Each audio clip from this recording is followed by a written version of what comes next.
Hello friends, best study group में आपका स्वागत है। तो आज मैं देने वाली ज्योग्राफी की 20 क्वेश्चंस। इससे पहले मैं आपको दे चुकी हूँ हिस्ट्री, पॉलिटिकल साइंस और जीएस की क्लासेस। तो आप हमारे बेस्ट स्टडी ग्रुप पे जाके यूट्यूब चैनल पे सर्च कर सकते हैं। अब बेस्ट स्टडी ग्रुप के नाम से हमारा चैनल है, तो उसमें आपको सारी हिस्ट्री की क्लासेस, पॉलिटिकल साइंस की क्लासेस और जीएस की क्लासेस और तिथियाँ जिसमें डेट्स, इम्पॉर्टेंट डेट्स की सारी क्लासेस उसमें आपको मिल जाएंगी। तो दोस्तों, हमारे चैनल से जुड़ते रहिए और ज़्यादा से ज़्यादा शेयर और सब्सक्राइब करिए ताकि आपको नई नई क्लासेस आपको सब्सक्राइब करने से मिलती रहें। और दोस्तों, आज मैं आपको देने वाली ही ज्योग्राफी की क्लास, तो आप ज्योग्राफी की क्लास को अच्छे से देखिए। और 20 क्वेश्चन जो मैं आपके लिए चुनिंदा क्वेश्चन चुन के लाई हूँ वो बहुत ही आपके हेल्पफुल होने वाली हैं आपके एग्ज़ाम की तैयारी में, आपके प्रिपरेशन में, आपके घर बैठे लॉकडाउन की अच्छी तैयारी जो आप घर पे हैं और ऑनलाइन करना चाह रहे हैं, तो उसमें आपकी बहुत ही हेल्पफुल होने वाली है। आप हमारी क्लासेस से जुड़िए और आपको इसी तरह चुनिंदा क्वेश्चन से नए नए क्वेश्चंस मैं लाती रहूँगी और आपको देती रहूँगी। तो दोस्तों, चलिए हम स्टार्ट करते हैं आज की क्लास। हमारा आज की क्लास है। हमारा सबसे पहला क्वेश्चन है, चंद्रग्रहण निम्नलिखित में से कब पड़ता है?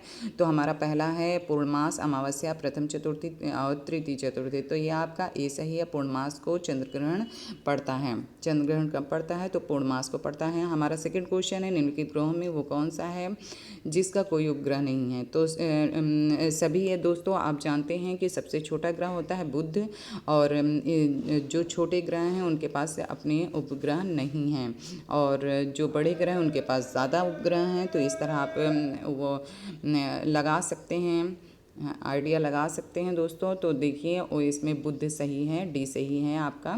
और दोस्तों, चलिए हम आपके तीसरे क्वेश्चन की ओर बढ़ते हैं। जो हमारा तीसरा क्वेश्चन है, पिंड जिसमें अपनी ऊष्मा व प्रकाश ना हो लेकिन तारों की रोशनी से चमकते हैं, उन्हें क्या कहा जाता है? तो ग्रह कहा जाता है, तारे कहा जाता है, खगोलीय पिंड कहा जाता है, तारामंडल कहा जाता है। तो दोस्तों, इसको गौर से देखिए और इसको समझने की कोशिश कीजिए। व्याख्या सहित भी मैं सारे क्वेश्चंस ले आने वाली हूँ। इसमें तो ऑप्शन है, इसके बाद में जो आपको क्लास दूंगी वो एक एक जो क्वेश्चन है उसके व्याख्या यानी एक्सप्लेनेशन करके मैं आपको बताऊंगी।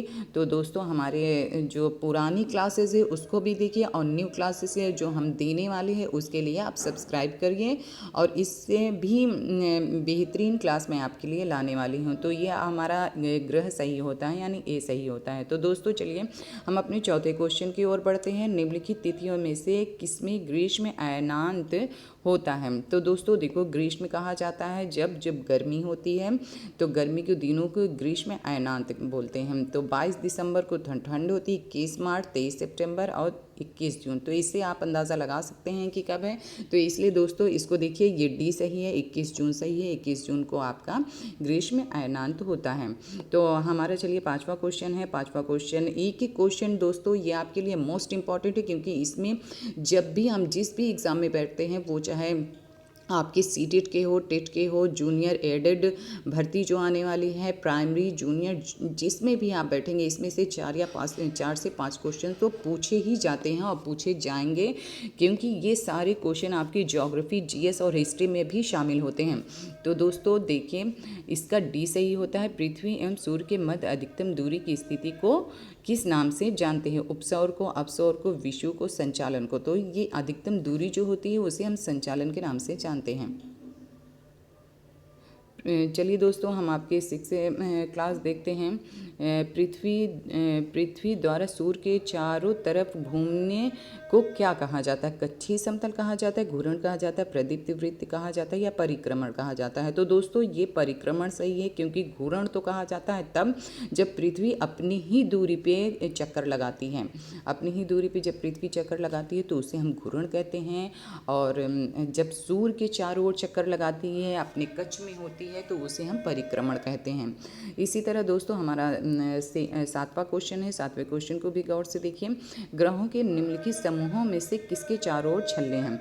तो आप सारे ग्रहों को जब सारे प्लैनेट्स को पढ़ेंगे तो आप उसके साइज के बारे में, उनके कलर्स के बारे में, उनके उपग्रहों के बारे में एक अच्छी सी क्लास इसके बाद आपके लिए ले आऊँगी और जिसमें सारी चीज़ें एक एक्सप्लेनेशन के साथ मैं आपको दूंगी। तो इसलिए आप हमारे चैनल से जुड़िए बेस्ट स्टडी ग्रुप से, और आगे अच्छे अच्छे क्लासेस मैं आपको देती रहूँगी एक्सप्लेनेशन के साथ। तो दोस्तों हमारे साथ जुड़ते रहिए और आप इसी तरह अच्छी अच्छी क्लासेस पाते रहिए और हमारे साथ अच्छे से अपनी प्रिपरेशन अपने एग्ज़ाम्स की करते रहिए घर बैठे। तो ठीक है दोस्तों, हम देखते हैं 7 क्वेश्चन। ग्रहों के निम्नलिखित समूहों में से किसके चारों ओर छल्ले हैं? तो हमारा ये शनि, मंगल, नेपच्यून, शनि शुक्र नेपच्यून, शनि शुक्र मंगल, शनि बृहस्पति, यूरेनस। तो ये हमारा डी सही होता है दोस्तों, ये हमारा डी सही होता है, शनि बृहस्पति यूरेनस। ठीक है दोस्तों, हमारा 8वां क्वेश्चन है। बिग बियर एक उदाहरण है आकाशगंगा का, नक्षत्र मंडल का, तारा का, गैलेक्सी का। तो बिग बियर हमारा उदाहरण है नक्षत्र मंडल का दोस्तों। नक्षत्र मंडल का एक उदाहरण है बिग बियर। बिग बियर के नाम से एक हमारा नक्षत्र मंडल है। ठीक है दोस्तों, हम अपना 9वां क्वेश्चन देखते हैं। पृथ्वी अपने अक्ष पर घूमती है पश्चिम से पूर्व की ओर, उत्तर से दक्षिण की ओर, पूर्व से पश्चिम की ओर, या दक्षिण से उत्तर की ओर। तो दोस्तों ये हमारा सही होता है ए, पश्चिम से पूर्व की ओर। पश्चिम से पूर्व की ओर पृथ्वी घूमती है। अच्छा दोस्तों, इस पे भी मैं आपको एक वीडियो ले आऊँगी जिसमें सारे ग्रहों की आपको चाल बताऊँगी कि कौन किस तरफ से घूमता है। वैसे तो मैं आपको अंदाजे के लिए बता दे रही हूँ कि 2 ग्रह ऐसे हैं जो खाली विपरीत दिशाओं में घूमते हैं, बाकी सारे ग्रह एक दिशा में घूमते हैं जिस तरह से पृथ्वी घूम रही है, यानी पश्चिम से पूर्व की ओर। उसमें से 2 में से एक शुक्र है और एक अरुण है। ठीक है दोस्तों, चलिए दोस्तों हम अपने 10वें क्वेश्चन की ओर बढ़ते हैं। जब दिन और रात की अवधि बराबर होती है तो सूर्य की किरणें कहाँ पड़ती हैं, कैसे पड़ती हैं? ठीक है दोस्तों, देखिए सूर्य की जो एक मतलब स्थिति है और उसकी दूरी क्या है और ग्रहों से दूरी क्या है, इसके बारे में मैं आपको एक स्पेशल क्लास जल पे, सूर्य पे और पृथ्वी पे भूमध्य रेखाएं जो होती हैं और कर्क रेखाएं जो होती ग्लोब पर अच्छी अच्छी क्लास एक एक पॉइंट में मैं आपको देने वाली हूं। तो आप हमारी क्लास से ज़रूर जुड़ते रहिए और आपकी प्रिपरेशन मैं बेस्ट से बेस्ट कराऊंगी, ये आप इसे सोच के रखिए और अच्छे से हमारे साथ जुड़ कर अपनी प्रिपरेशन अपने एग्ज़ाम्स की तैयारी करते रहिए और आप अपनी एक सरकारी सीट पक्की कीजिए। चलिए दोस्तों, जब दिन और रात की अवधि बराबर होती तो सूर्य की किरणें कहाँ पड़ती हैं? ठीक है, उत्तरी ध्रुव पे पड़ती हैं, भूमध्य रेखा पे पड़ती हैं, दक्कन पे पड़ती हैं कि कर्क रेखा पे पड़ती हैं। तो दोस्तों हम ग्लोब को अगर देखेंगे, अगर आपने कभी भी ग्लोब पढ़ा होगा तो ऊपर की तरफ कर्क रेखा होती है, नीचे की तरफ मध्य रेखा मकर रेखा होती है और बीच में भूमध्य रेखा होती है। जैसे आप मध्य जान रहे हैं, मध्य तो वही भूमध्य रेखा यानी बीच में होती है। तो बीच में जब सूर्य की किरणें पड़ती हैं तो आपका दिन और रात बराबर होती हैं, यानी कि आपका बी सही होता है, भूमध्य रेखा। अब हम देखते हैं अपना 11वां क्वेश्चन। पृथ्वी की आयु लगभग है, तो वैज्ञानिकों साइंटिस्ट ने ये अनुमान लगाया है कि पृथ्वी की आयु लगभग होगी तो 1.9 अरब वर्ष, 4.6 अरब वर्ष, 6.3 अरब वर्ष, 2.6 अरब वर्ष। तो दोस्तों देखिए ये बी सही होता है, 4.6 अरब वर्ष।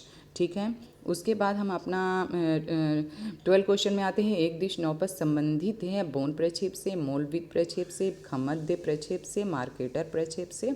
तो दोस्तों ये देखिए मार्केटर प्रक्षेप सही होता है, इसमें डी सही है आपका। और उसके बाद हमारा 13वां क्वेश्चन है, 5वां सबसे बड़ा ग्रह कौन सा है? तो दोस्तों इसमें मिस्टेक्स हो गई है, जो इसका आंसर है इसमें सी बता रहा है लेकिन सी सही नहीं है, इसका डी सही है, शनि सही है, क्योंकि मंगल शुक्र पृथ्वी शनि। अगर आपके शेड्यूल से सारे ग्रह याद हैं और याद करना है तो मेरे आगे के चैनल ज़रूर देखें। शनि इसका सही है। निम्नलिखित में से कौन सा आंतरिक ग्रह नहीं है दोस्तों? तो देखिए बुध शुक्र पृथ्वी ये तीनों आंतरिक ग्रह हैं। ग्रहों को 2 भागों में बांटा गया है, एक आंतरिक और दूसरे बाह्य। बाह्य ग्रहों में जो इनके अलावा तीनों के अलावा आते हैं आप दूरी के हिसाब से भी दे सकते हैं, ये 3 सूर्य के करीब हैं और बाकी सब दूर हैं, तो वो बाह्य में आती हैं और ये आपके आंतरिक ग्रहों में आते हैं। तो इसमें से शनि सही नहीं है, ठीक है। उसके बाद हमारा 15 क्वेश्चन है, ग्लोब पर भूमध्य रेखा के समानांतर खींची जाने वाली रेखाओं को क्या कहते हैं, ठीक है। भूमध्य रेखा के समानांतर, भूमध्य रेखा के जो करीब में यानी समानांतर उसकी तरह जो खींची जाती हैं उससे हम क्या कहते हैं। तो देखिए ग्लोब पर 2 तरह की रेखाएं खींचे थे, एक तो टाइमिंग से रिलेटेड होती है, दूसरी दूरी से रिलेटेड होती है। तो टाइमिंग से जो रिलेटेड होती है उससे हम आपकी ये देशांतर रेखाएं कहते हैं जो खड़ी खींची जाती हैं, और जो आपकी दूरी से रिलेटेड होती है उससे हम अक्षांश रेखाएं खींची जाती है। जो भूमध्य रेखा इसमें पूछा गया है भूमध्य रेखा के समीप वो होती है, ठीक है दोस्तों। तो ये आपका अक्षांश रेखाएं होंगी यानी सी होंगी। तो सूर्य के चारों ओर किसी उपग्रह का मार्ग कहलाता है, परिक्रमण कहलाता है, परिभ्रमण कहलाता है, कक्षा कहलाता है, परिचक्रण कहलाता है। तो सूर्य के चारों ओर किसी उपग्रह, जो इतने सारे उपग्रह सूर्य के चारों ओर चक्कर लगा रहे हैं, उसके मार्ग को यानी उसके रास्ते को क्या बोलते हैं, तो उसको रास्ते को कक्षा बोलते हैं। तो वो अपनी कक्षा में उसको कक्षा बोलते हैं, कक्षा में जो है सारे उपग्रह सूर्य का चक्कर लगा रहे हैं। तो हमारा 17 दोस्तों देखिए हम आखिरी की तरफ जो हमारे लास्ट क्वेश्चन है उसकी तरफ बढ़ रहे हैं। तो दोस्तों ये 20 क्वेश्चन मैं आपको आज मोस्ट इम्पॉर्टेंट क्वेश्चन जो आपके सारे एग्ज़ाम्स में पूछे जाते हैं, जो भी आपके कॉम्पिटिटिव एग्ज़ाम है उसमें पूछे जाते हैं। तो दोस्तों इसको अच्छे से याद कर लीजिए और आगे की क्लास जुड़ने के लिए आप सब्सक्राइब ज़रूर कर दीजिए, ताकि आपको इसी तरह अच्छी अच्छी क्लासेस मैं आपको देती रहूँ और आप घर बैठे अपनी सारी ज्योग्राफी, हिस्ट्री, पॉलिटी और बाकी सारी चीज़ों की तैयारी करते रहें। तो दोस्तों हम देखते हैं 17 क्वेश्चन। पृथ्वी की सबसे निकटतम खगोलीय पिंड है, ठीक है, कौन है? सूर्य है, चंद्रमा है, शुक्र है, प्रॉक्सिमा सेंचुरी है। तो दोस्तों देखिए ये चंद्रमा सही है, क्योंकि चंद्रमा मात्र एक उपग्रह पृथ्वी का है जो हमें दिखाई पड़ता है, ठीक है, वो सबसे करीब है। निम्नलिखित में से किसका उपयोग पृथ्वी की आयु की परिकलन में नहीं किया जाता है? तो दोस्तों देखिए ये हमारा सही होता है। चंद्रमा का ज्वारीय बल, महासागरों में लवणता, पृथ्वी का आकर्षण बल, अवसादन की दर। तो दोस्तों ये हमारा चंद्रमा का ज्वारीय बल, महासागरों में लवणता, ये और अवसादन की दर, ये तीनों पृथ्वी की आयु की परिकलन में इम्पॉर्टेंट है। इसे आप देख लीजिए और आगे इसकी एक्सप्लेनेशन के साथ मैं एक एक चीज़ की क्लास लाने वाली हूँ। जैसे हो गया आपका सूर्य, जैसे हो गया जल, और आपके बहुत सारे ऐसे टॉपिक्स हैं जो आपके सिलेबस में हैं, जो जूनियर एडेड के अभी सिलेबस आए हुए हैं, जो वैकेंसीज़ आई हुई हैं उसमें हैं। तो इन सब की तैयारी के लिए मैं एक एक टॉपिक पे एक एक्सप्लेनेशन के साथ क्लास ले आऊँगी और आगे ये जो हमारे क्वेश्चंस हैं और भी बढ़ेंगे, 30 क्वेश्चंस होंगे, 40 क्वेश्चंस होंगे जो आपको एक साथ दिए जाएंगे। तो दोस्तों हमारे चैनल को सब्सक्राइब करिए, शेयर करिए और हमारे चैनल से जुड़िए। और आगे क्लास अगर आप नहीं देखे हैं तो उसे जाकर हमारे यूट्यूब चैनल पे सर्च करके देख सकते हैं। तो दोस्तों 18 क्वेश्चन हमारा है, चंद्रमा, ये हमारा सही होता है सी, पृथ्वी का आकर्षण बल। पृथ्वी के आकर्षण बल से उसकी आयु की गणना, परिकलना नहीं की जाती। तो देखिए दोस्तों हमारा 19वां क्वेश्चन है, जब भारत में शाम 8:30 बज रहे हो तो इंग्लैंड में मानक समय क्या होगा? अच्छा दोस्तों इंग्लैंड से और भारत के जो टाइमिंग में डिफरेंस कितना है ये आप जानते हैं, 5.5 घंटा है। कहीं आप ज़रूर इसे देखे होंगे, सिंपली हमेशा सुनते रहते हैं तो इससे आप देख सकते हैं 8:30 बज रहे होंगे अगर इंग्लैंड में, तो यहाँ पर कितना बज रहा होगा? 3 बज रहा होगा शाम, ठीक है दोस्तों। उसके बाद हमारा आता है 20 क्वेश्चन, यदि जून में लंदन में सुबह 10 बज रहे हो तो भारतीय मानक के समय होगा दोपहर का कितना? ये देखिए 3 बज रहे होंगे, 3:30, 2, 2:30। तो दोस्तों ये आपका होगा बी सही होगा, 3:30 बज रहे होंगे।